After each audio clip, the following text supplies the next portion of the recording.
Shalom, selamat malam Bapak Ibu dan saudara-saudari yang dikasihi oleh Tuhan kita Yesus Kristus. Malam hari ini kita akan mendengarkan penyampaian materi berupa pengajaran dengan tema Puncak Seorang Murid yang akan langsung disampaikan oleh Pendeta M. Adil lewat presentasi ini ya. Kita akan nantikan nanti ya penyampaian materi-materinya. Untuk membukanya, saya akan bawa atau pimpin dalam doa. Mari kita bersatu di dalam doa. Bapa kami yang di surga, yang kami kenal dan kami sembah di dalam nama Putramu, Yesus Kristus, yang adalah Tuhan dan Juru Selamat kami yang hidup. Terpujilah namamu ya Bapa, Engkau yang memberikan kepada kami kesempatan dan waktu yang berharga ini, kami akan mendengarkan pengajaran tema puncak seorang murid oleh hamba-Mu, Pendeta M. Adil. Urapi dia dengan kuat kuasa dan kebijaksanaan dari Roh Kudus-Mu, supaya menyampaikan kebenaran firman Tuhan untuk memenuhi kami, menjadikan kami seorang murid yang belajar di kaki Tuhan Yesus. Berfirmanlah Engkau ya Bapa melalui hamba-Mu, dan kami juga berikan kami telinga seorang murid, agar kami dalam mendengarkan pengajaran oleh hamba-Mu, kami dapat banyak pengetahuan dan menjadi bijak. Terpujilah namamu ya Bapa, kami telah berdoa dan bersyukur di dalam nama Putramu Yesus Kristus, yang adalah Tuhan dan Juru Selamat kami yang hidup. Haleluya. Amin. Terima kasih. Dan malam hari ini, langsung saja saya perkenalkan pengajar kita, yaitu Pendeta M. Adil. Saatnya kita akan mendengarkan pengajaran dari beliau. Waktu dan tempat saya persilakan kepada Pak Pendeta. Silakan Pak Pendeta. Baik, puji Tuhan, terima kasih kita sampaikan kepada Tuhan, kita panjatkan syukur kepada Tuhan, karena kita beroleh kesempatan untuk mendengarkan satu seri kekristenan sejati, satu seri ajaran Yesus yang sejati, dengan harapan agar kita memiliki pengertian yang benar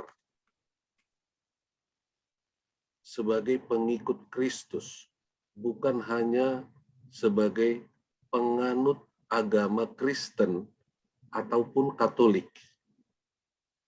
Jadi ini yang perlu kita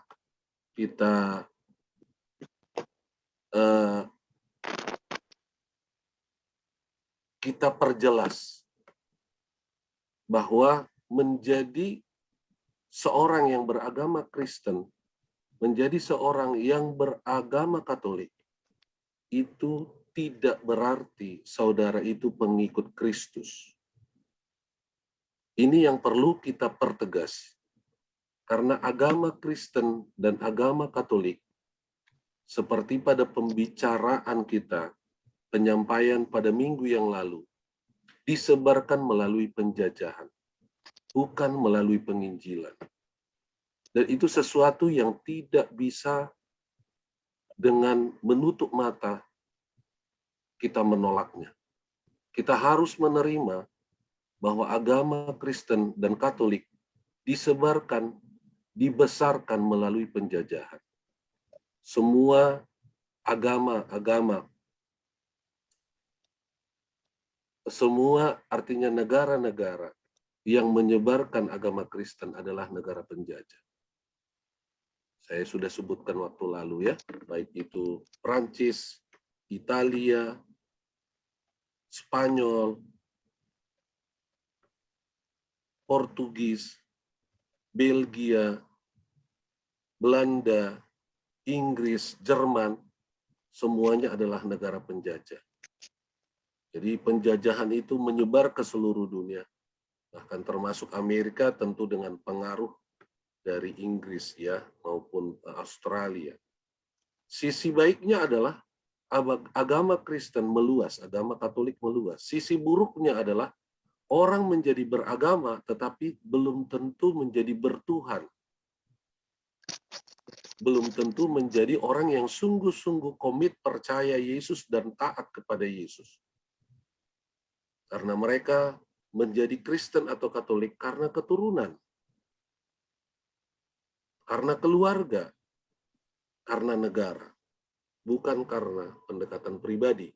Nah, hari ini kita akan belajar ajaran Yesus yang murni, supaya kita-kita yang sudah Kristen atau Katolik, saya tidak pernah menyarankan untuk keluar, tidak seperti itu. Tetapi bagaimana kita naik level, breakthrough,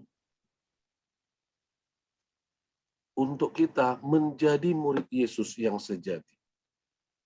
Nah, kita lihat dulu napak tilas dari apa tujuan penciptaan manusia.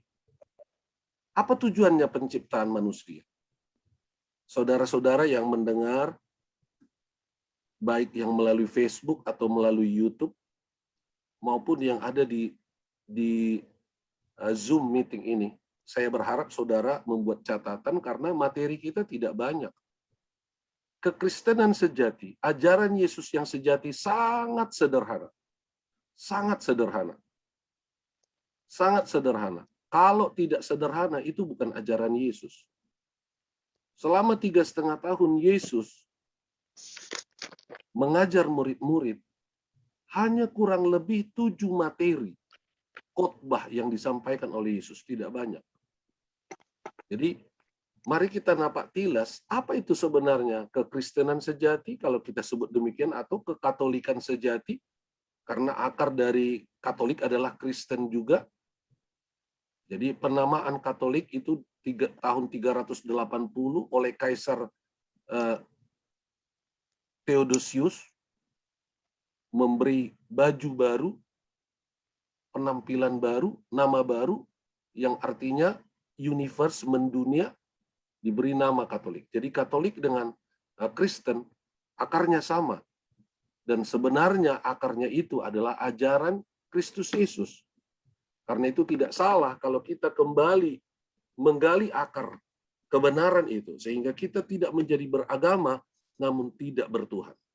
Nah, kita buka di dalam Kejadian 1 ayat 26. Kejadian 1 ayat 26.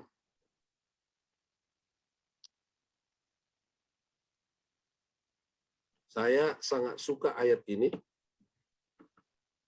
karena ayat ini adalah titik awal dan juga tujuan mengapa manusia diciptakan.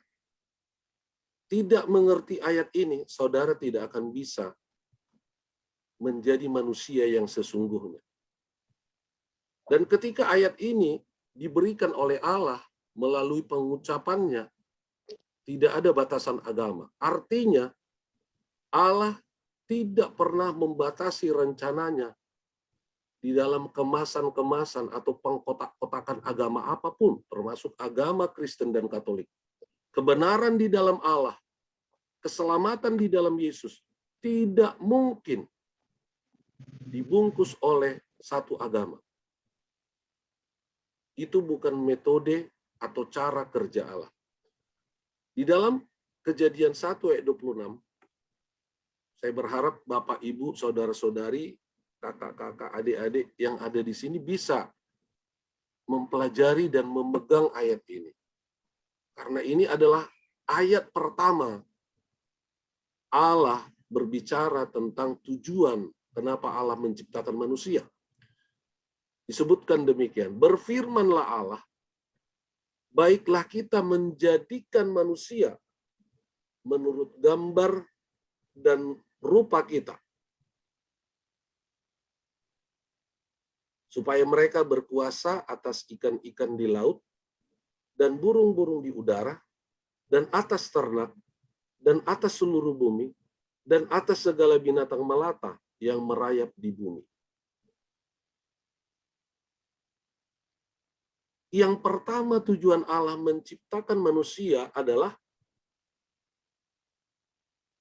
supaya manusia itu, kata menjadikan bukan disebut menciptakan, tapi menjadikan. Naase, yang artinya berproses. Baiklah kita membuat manusia yang berproses. Jadi tidak langsung jadi dengan sendirinya atau Allah menjadikan, menciptakan 100% langsung seperti yang Allah kehendaki, bukan. Tapi akan berproses dengan tergantung kepada respon kehendak bebas manusia itu sendiri. Itu sebabnya Allah membuat kata menjadikan. Jadi ada kata menjadikan. Di dalam ayat 27 Allah memakai menciptakan, dari tidak ada menjadi ada. Itu menciptakan. Kalau menjadikan, dari ada berproses menuju kematangan kesempurnaannya. Jadi tujuan Allah menjadikan manusia adalah supaya manusia bertumbuh berproses sesuai gambar dan rupa Allah. Itu tujuannya. Ajaran Yesus pun itu. Yesus memberikan kita 2 salib. Kalau bisa dikatakan 1 salib juga bisa. 1 salib yang bersisi 2. Jadi salib yang pertama adalah bagaimana kita memanfaatkan, memaksimalkan semua pengalaman, kejadian yang kita hadapi di dalam hidup sehari-hari untuk fokus karakter Allah, sifat Allah semakin nyata dalam kita. Saya singgung sedikit tentang kata gambar. Kata gambar ini ditulis di dalam bahasa Ibraninya itu disebut selem. Jadi kata selem itu adalah hakikat atau keberadaan. Itu gambar. Selem itu hakikat atau keberadaan. Jadi berbicara tentang kealahan dalam arti kata Elohim.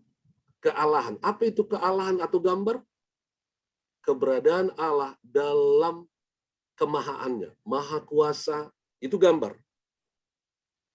Maha tahu, maha hadir, maha kudus, maha kekal, maha tinggi, maha mulia, itu adalah gambar. Sedangkan rupa itu diterjemahkan dari kata demuth. Demuth yang artinya karakter. Semuanya berproses. Jadi kata gambar dan rupa itu Allah berikan kepada kita dengan kemaksimalan. Nanti kita akan lihat dalam penerapannya di Perjanjian Baru. Bahwa Allah memberikan seluruh kuasanya. Seluruh kuasanya loh. Gambar itu. Allah berikan seluruh kuasanya. Potensi seluruh kekuatan Allah diberikan kepada setiap manusia. Kita akan buktikan itu di dalam Perjanjian Baru nanti. Kemudian rupa. Seluruh potensi karakter Allah diberikan bagi manusia. Kita akan lihat juga nanti di dalam Perjanjian Baru. Jadi ini yang pertama. Kalau kita hilang fokus dalam hidup kita, seperti yang banyak terjadi pada kekristenan atau kekatolikan hari-hari ini secara agama, sebagai agama, kita sibuk mencari harta. Kita sibuk kepentingan keluarga. Keluarga luar biasa penting. Sangat, sangat, sangat luar biasa penting. Tetapi keluarga bukan tujuan.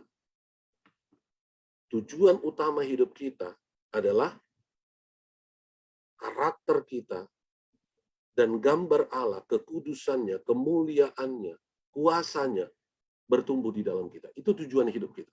Bukan yang lain. Kalau saudara tidak fokus di sini, tidak fokus karaktermu berubah, engkau sedang melenceng dari tujuan penciptaan Allah. Dan saya yakin saudara tidak akan sampai ke tempat sorga kemuliaan Allah. Jadi tujuan kenapa kita diciptakan Semua pengalaman yang kita hadapi, Allah turut bekerja. Tujuannya adalah kita fokus berproses untuk gambar Allah, rupa Allah, karakter Allah semakin nyata dalam kita. Itu yang pertama, tujuannya. Kemudian, aktivitasnya apa? Fungsinya kita apa? Supaya mereka berkuasa. Kata berkuasa ini, di dalam bahasa Ibrani disebut kata rada. Sebenarnya kata berkuasa ini, kalau mau diterjemahkan dengan lebih tepat, sesuai dengan pengajaran Yesus, kata rada, itu arti yang paling tepat adalah bertanggung jawab, mengelola. Bukan berkuasa. Memang ada otoritas di dalamnya. Tapi ada tanggung jawab untuk mengelola, berdampak atas seluruh lingkungan dan makhluk hidup. Nah, pada waktu itu manusia lain belum ada. Jadi tujuan hidup kita adalah supaya karakter kita berubah. Gambar kemuliaan Allah dinyatakan dalam kita dan karakter kita berubah. Itu tujuan hidup manusia. Kemudian, apa tupoksi kita? Berkuasa, mengayomi, menata, mengatur, berdampak bagi seluruh lingkungan kehidupan di sekitar kita. Itu tanggung jawab kita. Jadi, ini tujuan kenapa kita diciptakan, yang akhirnya rusak setelah Adam dan Hawa jatuh ke dalam dosa akibat godaan dari iblis. Tapi Yesus datang untuk mengembalikan ini. Yesus datang agar kita kembali kepada tujuan ini.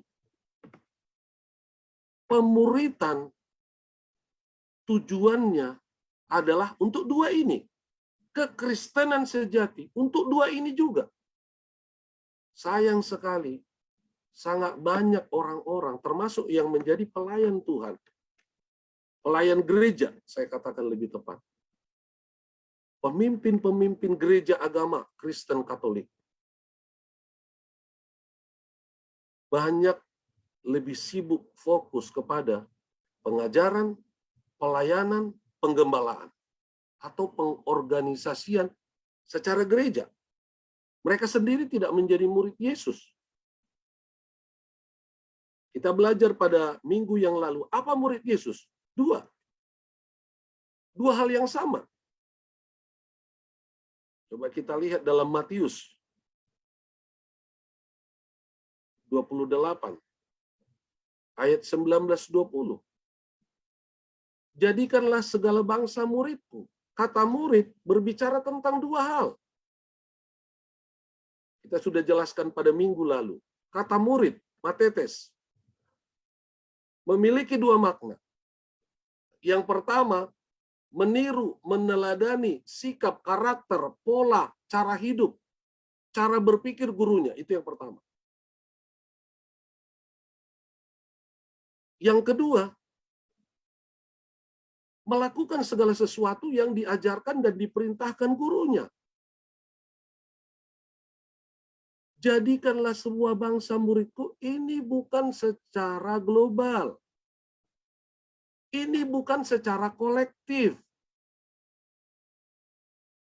Bukan karena bangsa Indonesia sebagian sudah percaya Yesus, berarti sudah selesai dengan bangsa Indonesia. Bukan seperti itu.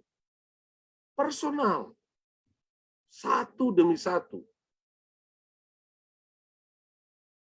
Coba kita lihat 1 Timotius 2. Ayat yang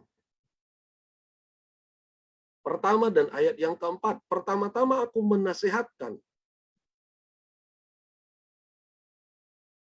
Naikkanlah permohonan, doa syafaat, dan ucapan syukur untuk semua orang. Tentu ada teknisnya bagaimana mendoakan semua orang. Semua orang secara global, tetapi orang per orang secara pribadi untuk yang dekat dengan kita. Yang Tuhan taruh di hati kita. Ayat yang keempat, yang menghendaki supaya semua orang, apa arti kata semua orang? Setiap orang diselamatkan dan memperoleh pengetahuan akan kebenaran. Ada anggapan yang berkata penginjilan sudah selesai.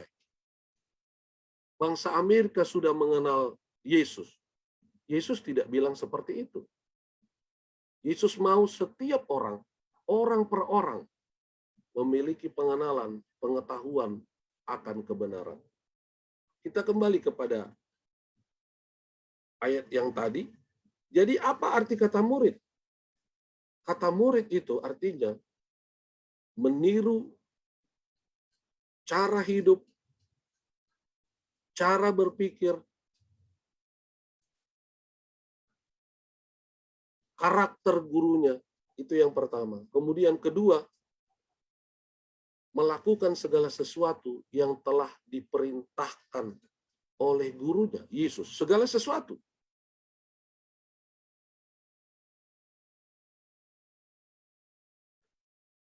Pada hari-hari ini, kita melihat hampir tidak ada. Saya sudah melihat kebanyakan para pemimpin gereja dengan hormat, mereka sangat komitmen untuk melakukan pelayanan gereja. Tapi fokus untuk perubahan karakter, fokus untuk melayani sesama, bertanggung jawab kepada lingkungan, itu sangat minim. Kita mengkerdilkan atau membonsai istilah sesama. Yesus pernah menjelaskan apa itu sesama. Seperti orang yang dirampok dari perjalanan dari Yeriko ke Yerusalem. Lewat imam Eli, lewat Lewi, lewat imam, tidak peduli. Kenapa tidak peduli? Bagi mereka itu bukan sesamanya. Sesama mereka adalah jemaat yang mereka layani. Jadi lihat ya, Yesus sudah memberikan contoh betapa rusaknya degradasi, kemerosotan, nilai cinta di hati manusia. Imam-imam tidak peduli kepada orang-orang yang bermasalah, karena mereka bukan anggap sesamanya. Lewi pun seperti itu. Tidak berhenti untuk menolong orang yang sedang sekarat. Justru orang Samaria yang mengerti apa definisi sesama. Hari-hari ini, saya banyak bertemu dengan teman-teman pendeta. Mereka sangat concern, sangat komit melayani jemaatnya, sesama gerejanya, mendoakan orang lain dengan tekun. Bukan orang lain di luar, tapi orang lain yang hanya terkotak secara inklusif. Nah, ini yang perlu kita mengerti. Dari sejak awal, tidak ada pengkotak-kotakan agama. Tidak ada. Yesus mengajar kita untuk kedua hal itu tadi. Jadi murid dalam dua arti kata yang sama seperti penciptaan tadi. Karena itu Yesus memberikan kita contoh sebagai terang dan garam. Itu panggilan yang Yesus deklarasikan bagi setiap orang percaya. Apa itu terang? Orang-orang yang fokus untuk menampilkan kebenaran, kemuliaan Allah. Itu yang pertama. Garam, orang-orang yang fokus mengasihi sesama. Itu panggilan utama murid Yesus. Tidak lari dari tujuan penciptaan Allah.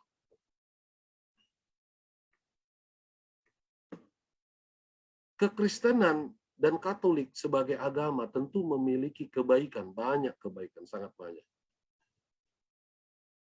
Namun ketika orang-orang penganut di dalamnya bukan menjadi pengikut ajaran Yesus, mereka tidak akan pernah sampai ke sorga.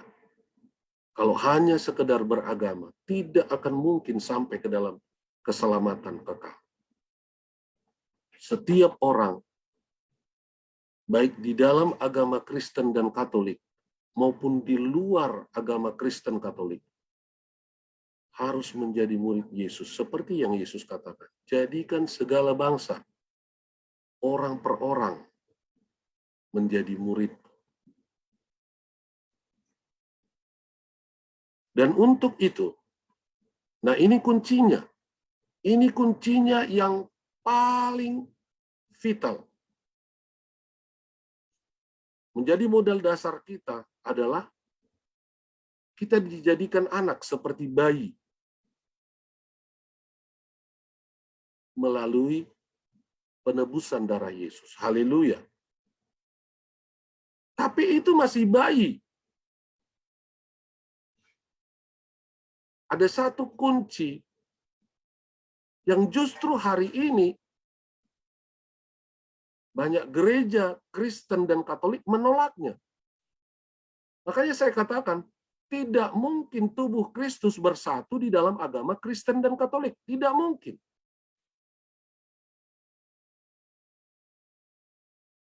Gereja tubuh Kristus harus bersatu di luar agama Kristen dan Katolik. Tidak mungkin. Satu kunci yang utama ajaran Yesus dari 12 prinsip ajaran Yesus adalah harus penuh Roh Kudus. Kita sudah belajar waktu lalu. Menjadi orang percaya, kita sudah buktikan dengan ayat-ayatnya. Menjadi orang percaya, menjadi murid, bahkan dibaptis, tidak otomatis penuh Roh Kudus. Tapi banyak gereja di dalam agama Kristen dan Katolik malah menolaknya. Ajaran Yesus ini sangat keras. Yohanes 6. Hampir sepanjang pasal itu, Yesus berbicara, makan dagingku, minum darahku. Dan orang-orang Yahudi mengerti itu. Apa artinya? Oh, Yesus mau merasuk kita. Karena kita makan dagingnya dan minum darahnya. Artinya nyawanya Yesus. Rohnya Yesus akan menguasai kita. Itu yang Yesus ajarkan. Sayang sekali, banyak agama Kristen menolak ini. Padahal kalau kita tidak penuh Roh Kudus, kita tidak akan bisa mencapai puncak pemuridan Yesus. Hanya Roh Kudus yang memampukan kita berubah karakter seperti Yesus. Coba kita lihat di dalam Efesus 5.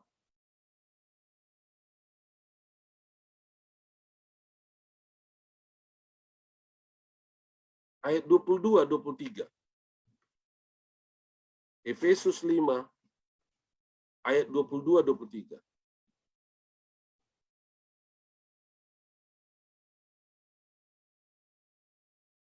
Galatia 5, maaf.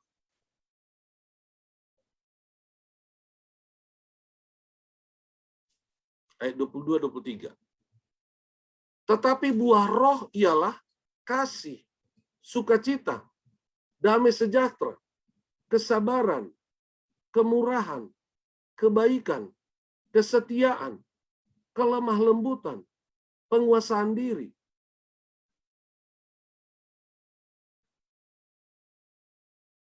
Hanya penuh Roh Kudus, baru karakter kita berubah semakin serupa dengan Yesus. Itu tujuan penciptaan kita, itu tujuan keselamatan kita, bukan hanya untuk percaya Yesus dan merasa masuk surga, bukan. Yesus memaksa kita harus dibaptis dengan air diselamkan dengan air.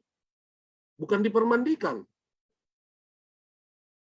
Dibaptis, diselamkan dengan air,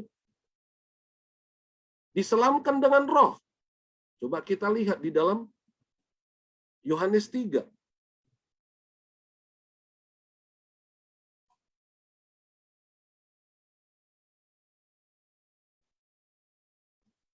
Ayat 5.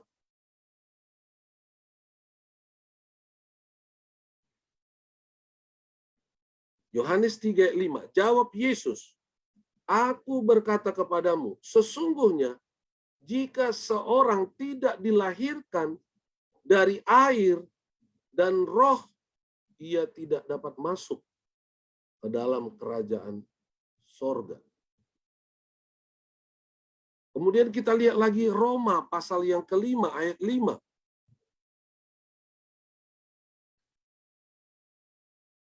Dan pengharapan tidak mengecewakan karena kasih Allah telah dicurahkan di dalam hati kita.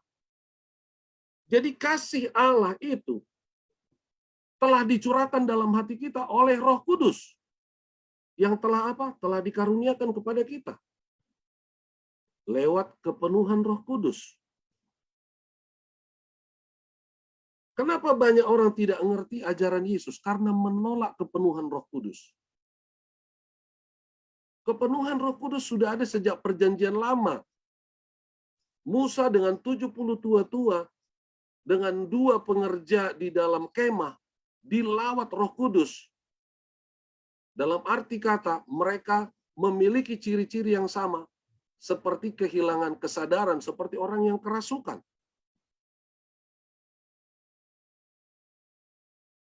Samuel juga dipenuhi Roh Kudus. Daud dipenuhi Roh Kudus. Saul dipenuhi Roh Kudus. 3 rombongan orang-orang yang hendak menjemput Daud dilawat dipenuhi Roh Kudus. Itu sudah ada sejak perjanjian lama. Jadi aneh sekali kalau banyak pemimpin-pemimpin agama hari-hari ini menolak kepenuhan Roh Kudus. Dan berdalih orang yang percaya Yesus sudah penuh Roh Kudus. Padahal Alkitab dengan jelas, kemarin kita sudah baca, dibaptis selam pun, percaya Yesus pun, menjadi murid pun, tidak serta-merta, bahkan masih perlu untuk dipenuhi Roh Kudus. Jadi saudara diberi pilihan kepada diri saudara hari ini, mau percaya pemimpin agama atau mau percaya Yesus dan Alkitab. Saudara tidak akan mungkin mencapai tujuan penciptaan Allah dan tujuan keselamatan yang Yesus tawarkan tanpa saudara penuh Roh Kudus. Roh Kudus yang mengerjakan karakter. Kita lihat tadi, Roh Kudus memberikan kasih Allah sepenuhnya. Jadi ketika kasih Allah itu diberikan kepada kita, itu kuota tak terbatas. Kita akan bertumbuh ketika kita latih. Tidak serta-merta semua tiba-tiba kita berubah, bukan. Allah tidak pernah merubah kehendak bebas kita, menggugat, mengusik kehendak bebas kita. Ketika kita pengen mengasihi, ketika kita pengen berubah, ketika kita berupaya berubah, itulah yang disebut salib pertama. Maka karakter Allah semakin nyata dalam kita. Betapa banyak ayat dalam Alkitab bahwa kita diharuskan berubah karakter serupa dengan Allah. Matius 5 ayat 48, hendaklah engkau sempurna.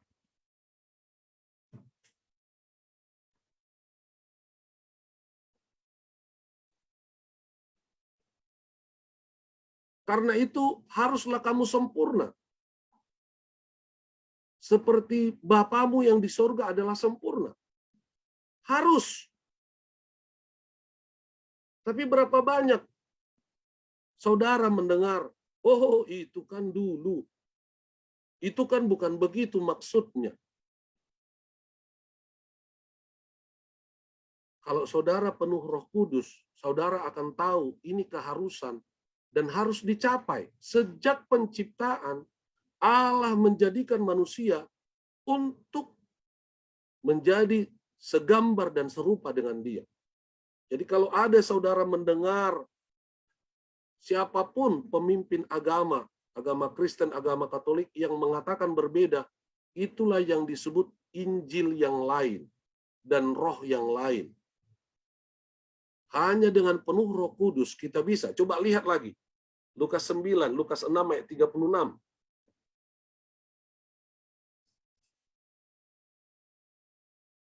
Hendaklah kamu murah hati sama seperti Bapamu adalah murah hati.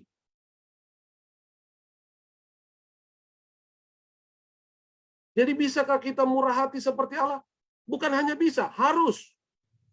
Kita harus bertumbuh. Allah tidak peduli seberapa jauh engkau telah mencapainya, tetapi sepanjang hidupmu ketika engkau terus bertumbuh dalam ketaatan sesuai dengan prinsip bahasa Ibrani, engkau dianggap melakukan ketika sampai seumur hidupmu, engkau tetap mentaatinya. Itu salah satu kelebihan dari bahasa Ibrani. Bahasa Ibrani hanya memiliki dua tenses. Perfect dan imperfect. Sempurna dan tidak sempurna. Apa itu sempurna? Ketika engkau mentaati dan berupaya terus, engkau dihitung sempurna. Tapi ketika engkau tidak percaya, engkau dianggap tidak sempurna.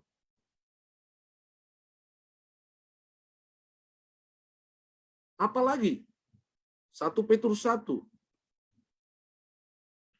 ayat 16-17.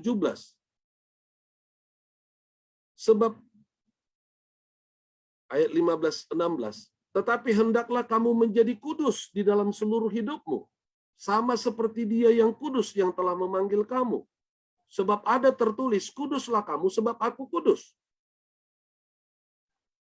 Jadi bisakah manusia kudus? Harus, bukan cuma bisa.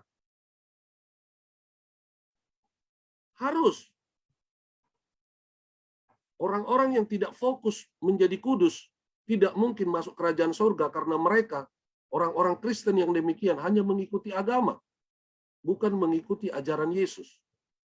Ajaran Yesus dan Alkitab fokus kepada engkau dan saya berubah karakter dan berubah gambar.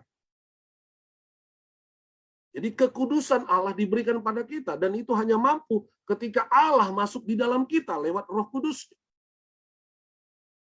Gambar Allah diberikan pada kita. Kenapa? Yesus berkata, kepadaku telah diberikan segala kuasa di sorga dan di bumi. Jadi kuasa itu diberikan kepada siapa? Bukan hanya kepada para rasul. Di dalam kitab Matius 28 ayat 18,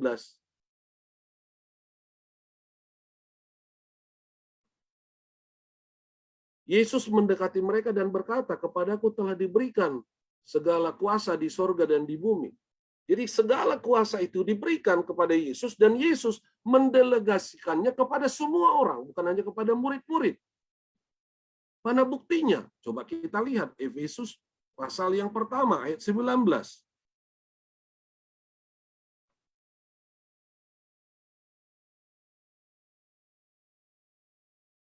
Kapan itu kuasa? Dan betapa hebat kuasanya bagi kita yang percaya. Semua yang percaya. Sesuai dengan kekuatan kuasanya. Artinya sepenuh kuasa Allah dikuotakan kepada kita, diberikan kepada kita. Dan kita akan memiliki kuasa itu secara bertingkat ketika kita berproses mempraktekkannya. Lewat apa? Lewat Roh Kudus. Lewat roh kuasa Allah.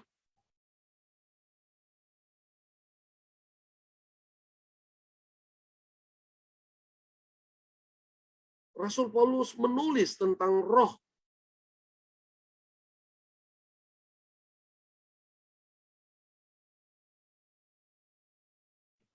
Jadi gambar Allah dan rupa Allah telah diberikan kepada kita.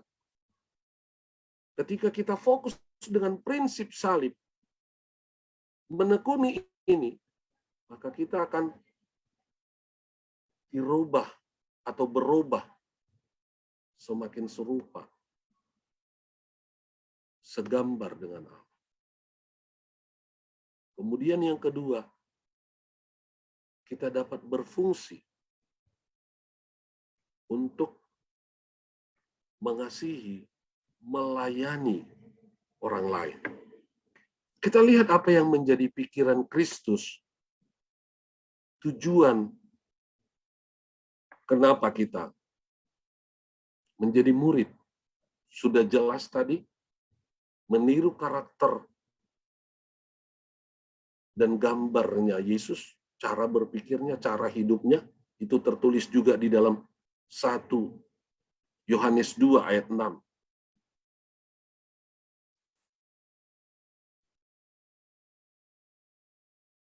Barang siapa mengatakan bahwa ia ada di dalam dia, ia wajib hidup sama seperti Kristus telah hidup. 1 Yohanes 2 ayat 6. Barang siapa mengatakan bahwa ia ada di dalam dia, ia wajib hidup sama seperti Kristus telah hidup. Sering sekali saya ketemu dengan orang-orang yang kuat pembenarannya, baik dia pendeta kah, pemimpin gereja, jemaat-jemaat yang sudah keracunan dengan ajaran agama saja. Berkata, tidak mungkin kita. Oh, kalau begitu, apakah ayat itu tidak relevan? Tentu bukan maksudnya kita menjadi Yesus, kita menjadi orang Israel, harus tinggal di Israel. Kadang-kadang konyol sekali argumen dari orang-orang yang menolak ajaran Yesus. Cara berpikir Yesus, cara hidup Yesus, itu yang dimaksud Alkitab ini. Bukan harus tidak menikah. Oh, kalau begitu kita tidak perlu menikah. Kadang-kadang konyol sekali orang-orang yang betul-betul tidak mengerti ajaran Yesus. Dan lebih konyol lagi, ketika itu keluar dari mulut orang-orang yang menyebut diri pemimpin rohani. Jadi Bapak Ibu, tolong camkan, tidak semua pemimpin gereja itu murid Yesus. Kita ada 12 butir tanda-tanda murid Yesus. Percaya Yesus sebagai Tuhan melalui penebusan darahnya. Dibaptis selam, karena arti baptis itu di selam tidak ada terjemahan lain. Dibaptis Roh Kudus. Itu ajaran Yesus.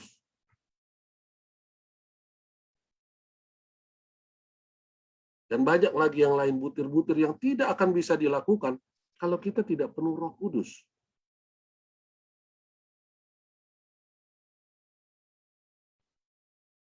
Nah, kita melihat apa puncak dari tujuan kita yang tadi itu.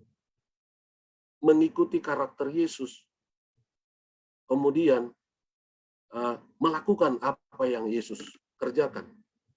Tujuan terakhirnya, puncaknya adalah kita mencapai jol-jutanya kita. Kita tidak harus mati bagi orang lain. Tapi setiap kita harus memiliki kerelaan mati bagi orang lain. Itu ajaran Yesus. Kalau bukan ajaran Yesus, ajaran agama, saudara akan mendengar banyak nasihat-nasihat yang lebih memotivasi saudara. Tapi bukan ajaran Yesus. Oh, tidak seperti itu. Ini ajaran Yesus. 1 Yohanes 3 ayat 16 kita lihat ya.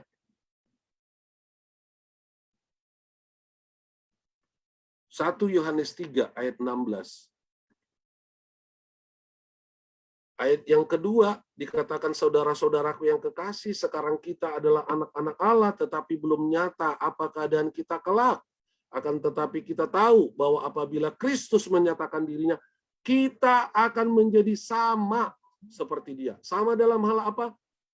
Bukan artinya sama identik, tapi segambar, serupa. Sebab kita akan melihat dia dalam keadaan sebenarnya. Ini tujuan kita. Nah, kita lihat ayat 16-nya. Setelah kita memiliki pengertian tentang tujuan keselamatan, bukan supaya kita masuk surga sendirian, bukan. Demikianlah kita ketahui kasih Kristus. yaitu bahwa ia telah menyerahkan nyawanya untuk kita.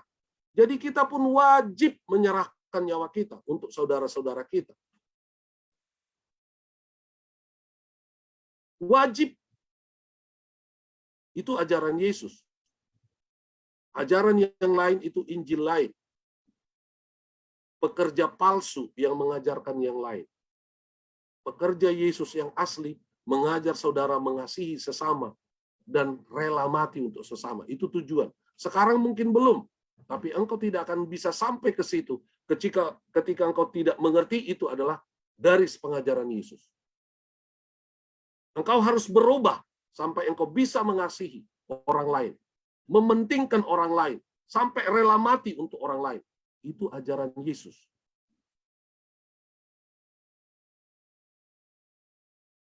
Jadi itu puncak muridnya kita. Puncak pemuritan Yesus. Kita lihat dalam dua deskripsi yang sangat nyata. Coba kita lihat Filipi pasal yang kedua, ayat ketiga sampai ke-9.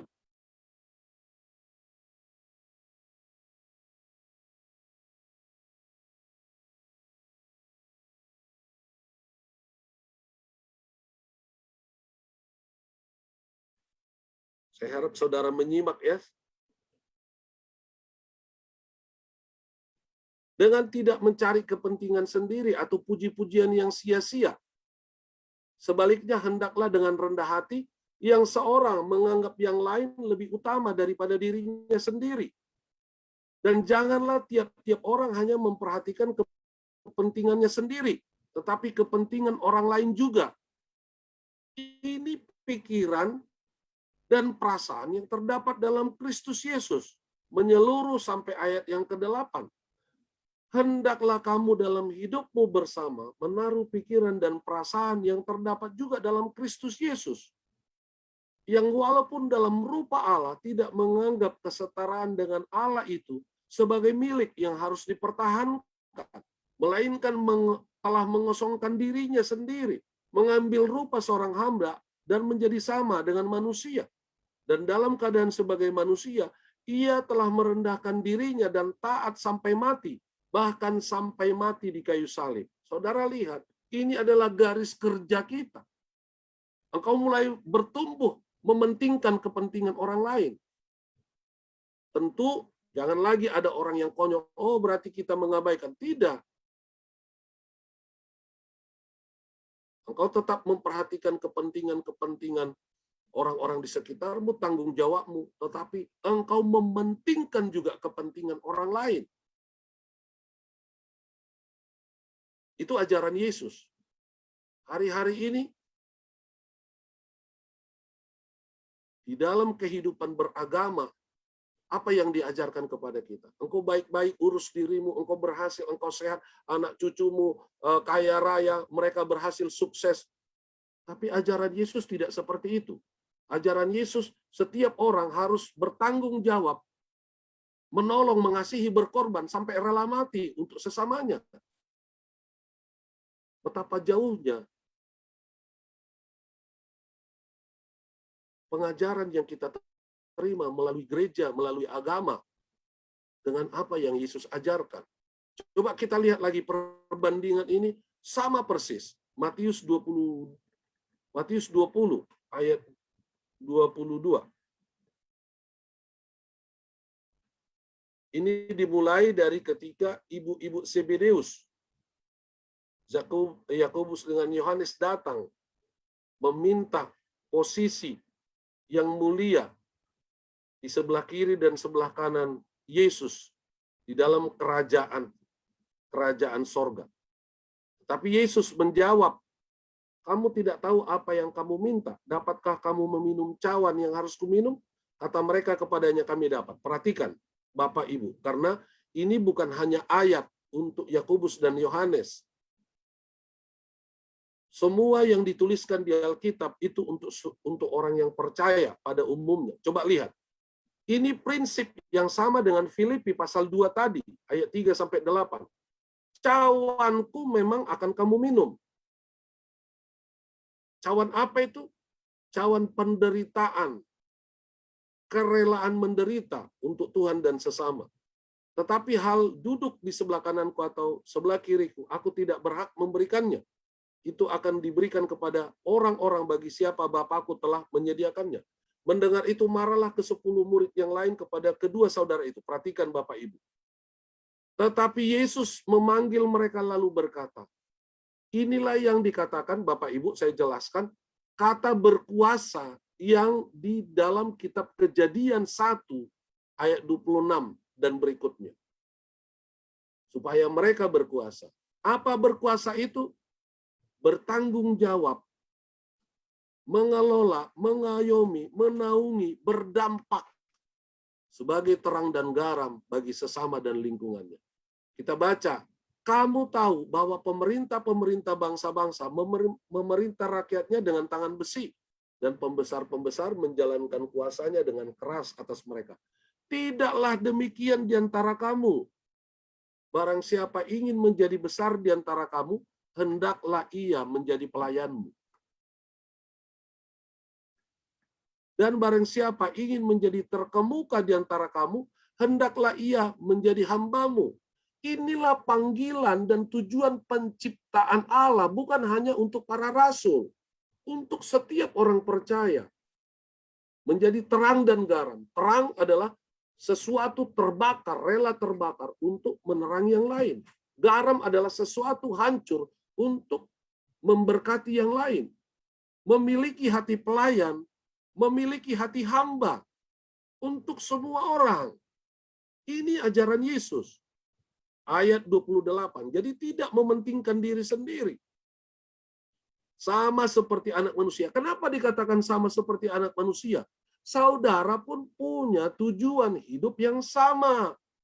Seperti 1 Yohanes 3 tadi. Jadi ini relevan sama persis. 1 Yohanes 2 tadi. 1 Yohanes 3 tadi. Baik Filipi pasal yang kedua tadi. Sama, ini ajaran Yesus. Sama seperti anak manusia. Artinya apa? Engkau juga harus memiliki tujuan yang sama. Hidup bukan untuk dilayani, hidup bukan untuk mengumpulkan seperti bangsa-bangsa, seperti orang pembesar-pembesar.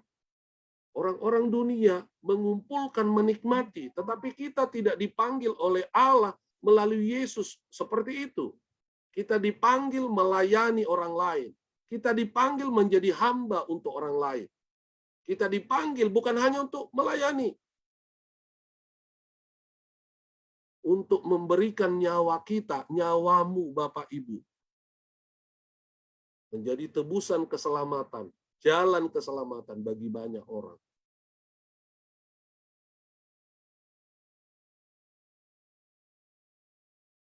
Sekian lama kami pelayanan di Timur Tengah.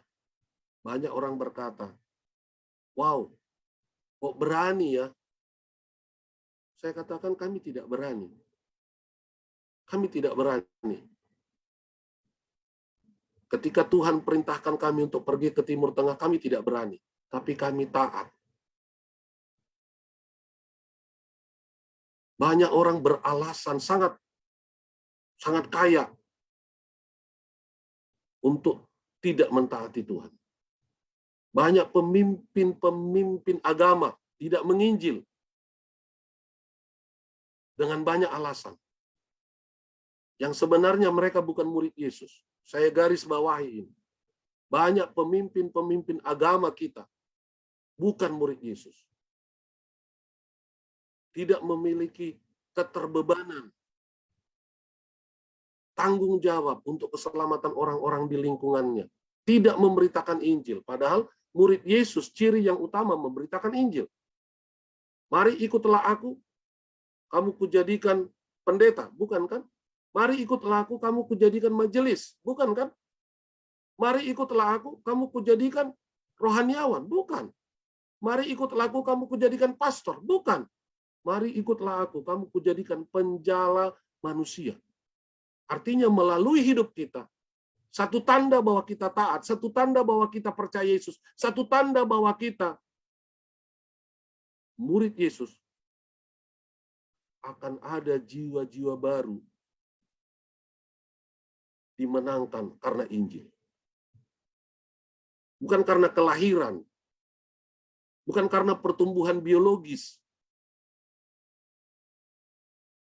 Jadi saudara lihat, apa puncak dari panggilan murid Yesus? Kita berjalan di jalan yang sama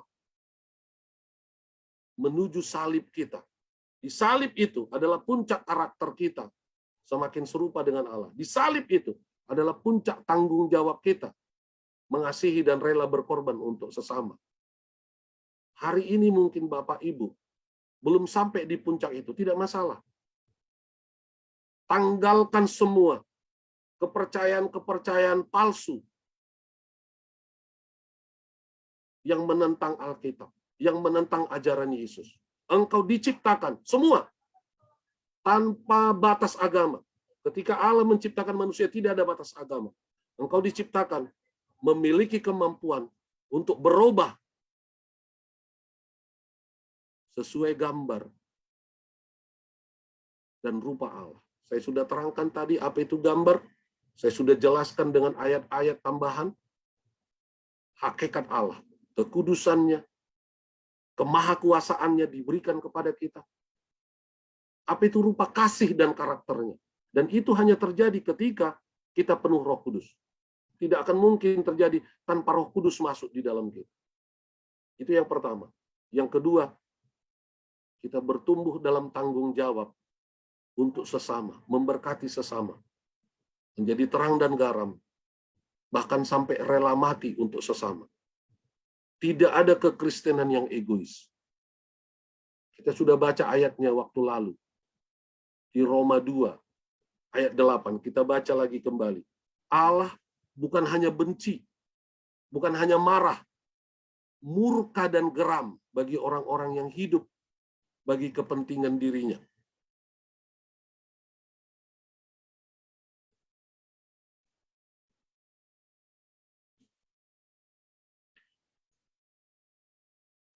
Iya, Allah akan membalas setiap orang. Iya, Allah akan membalas setiap orang menurut perbuatannya, yaitu hidup kekal kepada mereka yang dengan tekun berbuat baik, mencari kemuliaan, kehormatan, dan ketidakbinasaan. Tetapi murka dan geram kepada mereka yang mencari kepentingan sendiri, yang tidak taat kepada kebenaran, melainkan taat kepada kelaliman. Kata kelaliman ini terjemahan sebenarnya ketidakadilan. Kenapa ketidakadilan? Engkau ingin selamat, engkau tidak peduli orang lain selamat. Engkau ingin masuk surga, engkau tidak peduli orang lain masuk neraka. Engkau ingin diampuni, engkau tidak mengampuni orang lain. Engkau ingin dikasihi, engkau tidak mengasihi orang lain. Murka dan geram Allah kepada mereka yang mencari kepentingan sendiri. Nah, apa realitanya yang kita bisa lakukan? Coba kita buka di dalam ayat-ayat terakhir ini. 1 Petrus 2.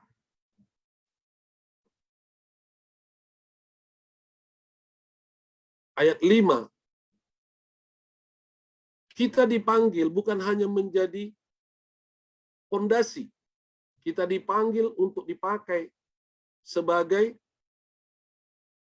imamat yang kudus. Jadi panggilan dari setiap orang percaya adalah imam. Imamat yang kudus. Dan biarlah kamu juga dipergunakan sebagai batu hidup untuk pembangunan suatu rumah rohani. Bagus, satu imamat yang kudus. Imamat kudus untuk mempersembahkan persembahan rohani yang karena Kristus Yesus berkenan kepada Allah.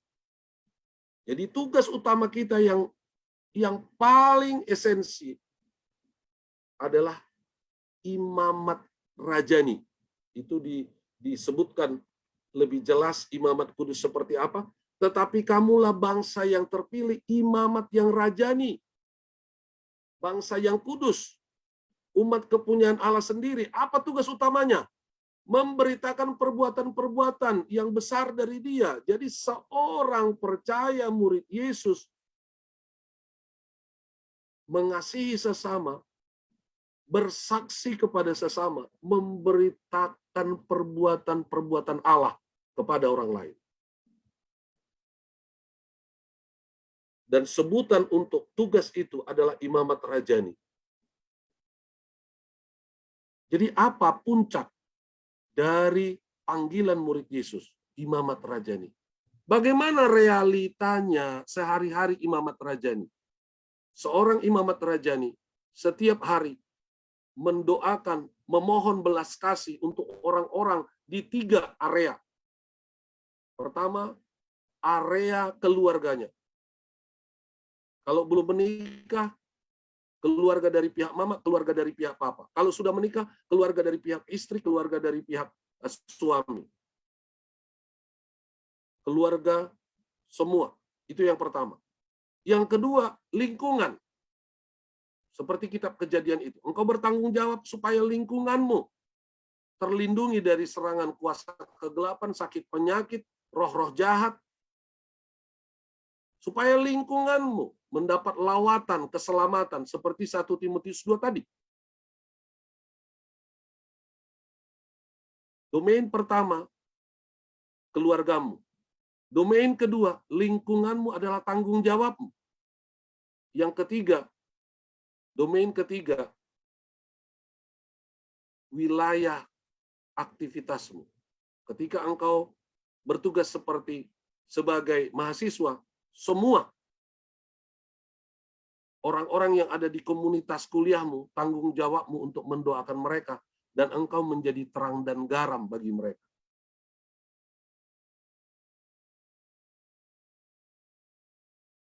Hidup sebagai terang dan garam. Bukan berarti seorang imamat rajani tugasnya menjadi di gereja, bukan. Semua ajaran Yesus tidak ada hubungannya dengan gedung gereja.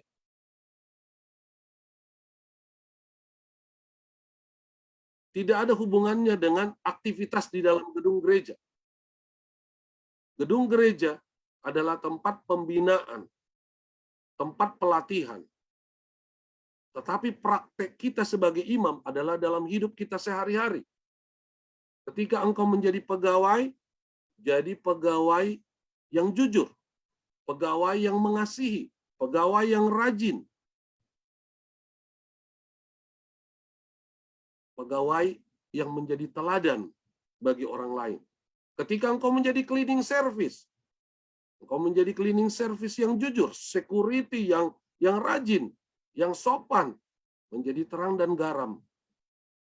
Dan engkau bekerja sebagai security bukan untuk cari uang. Engkau sebagai imamat rajani di situ. Engkau datang sebagai utusan Allah di situ.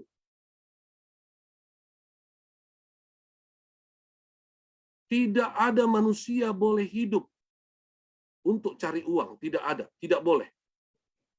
Engkau berbisnis.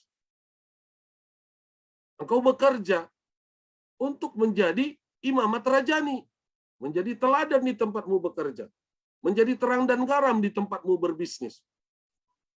Tuhan akan memeliharamu entahkah dari bisnis atau pekerjaanmu atau bukan dari situ. Coba kita lihat di dalam ayat terakhir ya, Yohanes 6.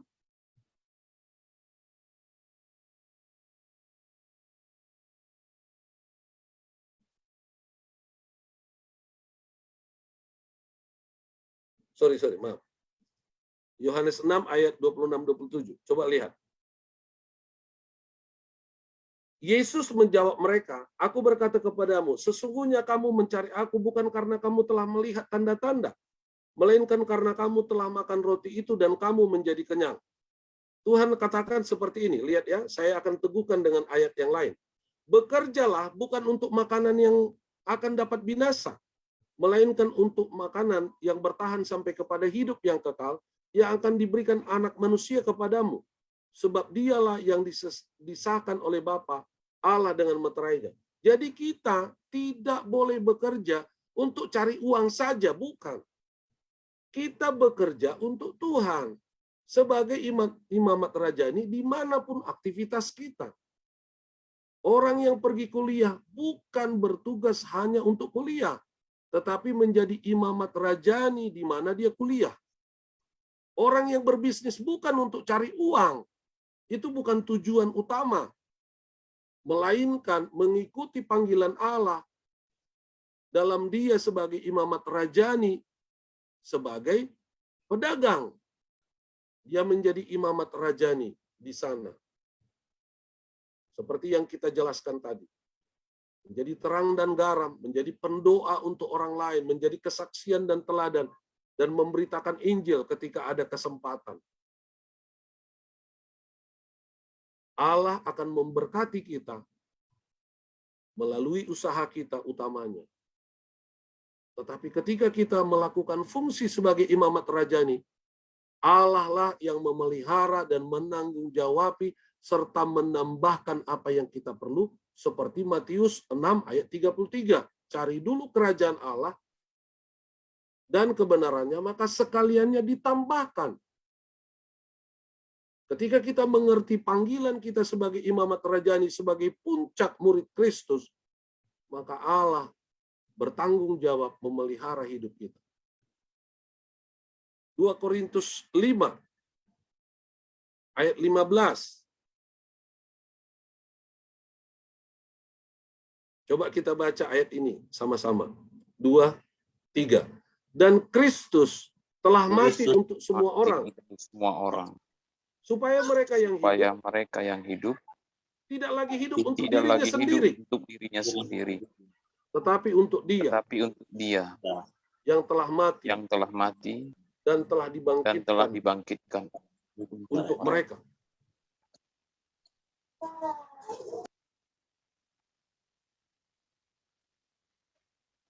Kolose 3 ayat 23. Sama-sama. Ayat dengan ayat 24. 2, 3. Apapun juga yang kamu perbuat, perbuatlah dengan segenap hatimu seperti untuk Tuhan dan bukan untuk manusia. Kamu tahu bahwa dari Tuhanlah kamu akan menerima bagian yang ditentukan bagimu sebagai upah. Kristus adalah Tuhan dan kamu adalah hambanya.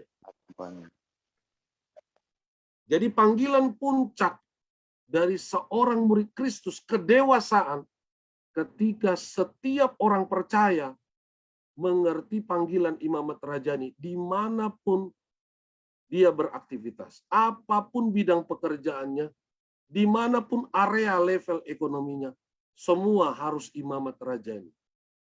Hidup dengan rajin, hidup dalam kekudusan, hidup bertumbuh dalam kasih, menjadi terang dan garam, bertanggung jawab mendoakan 3 area hidupnya. Dan Tuhan memelihara sampai karakter kita semakin serupa dengan Kristus dan kita punya kerelaan mati bagi sesama. Itu di puncak nilai seorang murid Kristus. 1 Petrus 2 ayat 16.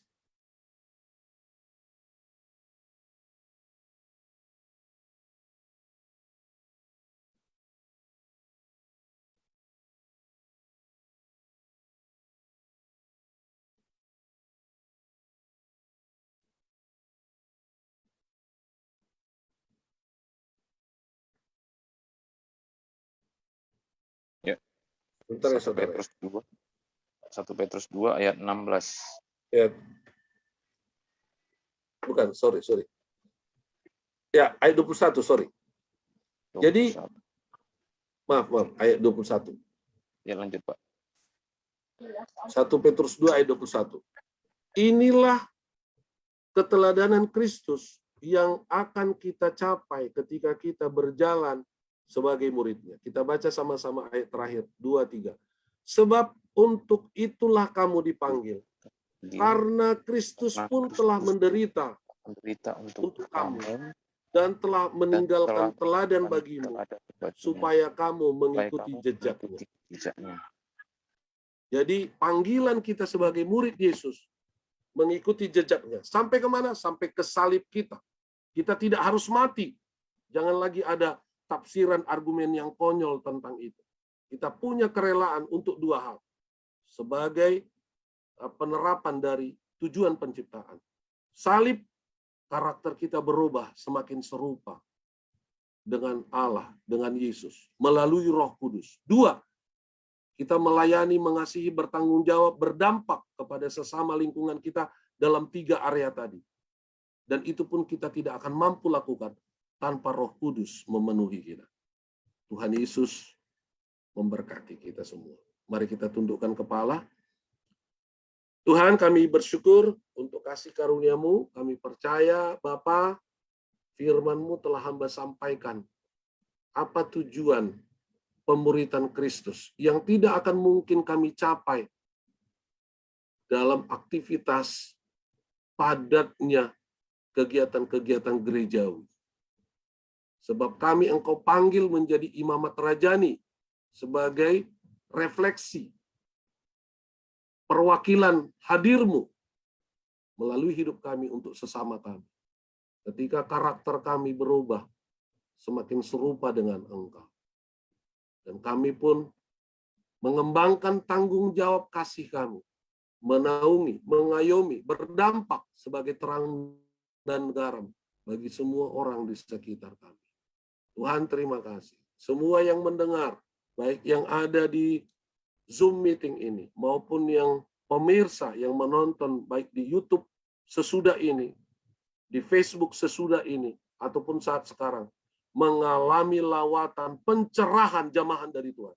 Agar kami tidak terjebak dari kebanggaan hanya sekedar beragama, tetapi betul-betul mengikuti, percaya kepada ajaran Yesus, percaya kepada ajaran Alkitab, agar kami diberkati di dunia sekarang, terlebih di dunia yang akan datang.